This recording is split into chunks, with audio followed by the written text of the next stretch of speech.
We're going to have a look at the difference between a CIMCO Edit Professional version and CIMCO Edit Standard version. When you first install the software and install the dealer demo key, you have the Professional version with the CIMCO option, the Mazatrol Viewer option and the DNC Port option enabled. This is the same as the 30-day demo version that users can download from our website. So you can see that we have a few toolbars here. This is the backplot toolbar. That's a professional version feature. The CNC toolbar, that's an option for both versions. The NC Assistant or macro toolbar is a professional version feature, and the DNC port toolbar is an option for both versions. So we're going to reset the system to the standard version now with no options. So we go into the setup,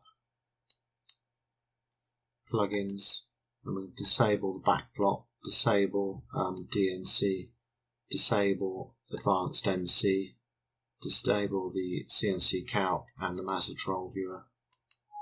And we need to restart the editor for those changes to take effect.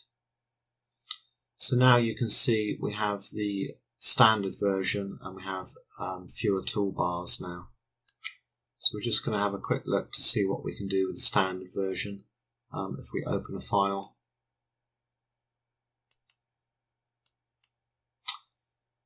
okay, so we have the NC code in our window. We have some nice functions here for removing block numbers and renumbering.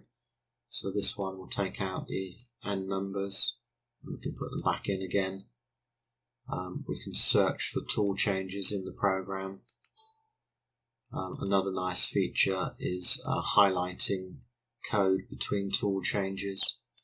So I can say from previous tool change to the next tool change, mark range, and you can see it's highlighted that code. We have the normal cut and paste and copy functions. So if I right click, I can say copy. I can open up a new file and I can paste that code into the new file. Let's close that window. Say no to that. We also have a nice file compare function. So I'm just going to load in another file. And use the file compare function. And you can see now both windows are locked together. So when we scroll down, they're synchronized. So it's easy to find the changes between the files. So you can see here that the difference between the two files. One has a G20, one's a G21, and someone has changed the feed rates from 2000 to 200. So that's quite a nice feature for comparing NC programs.